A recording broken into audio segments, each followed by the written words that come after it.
happy na siya. Happy na ang octopus natin. Ano ko sa kausapin. Puro na nakausap-usap ko ang mga staff boys. Para na ako. Ito na ng tablet.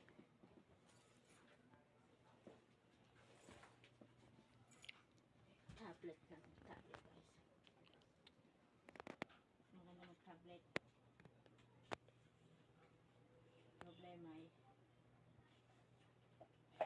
Binabayaran pa ni Jed yan na. Alam ko malapit na yan matapos ko eh. Ha? Ilang buwan na ba yun? Ewan ko. Di ko alam kung magkano ko binayaran ito. Ayan daw kayo biba kasi yung kanya. Ay, ang mahal nun eh.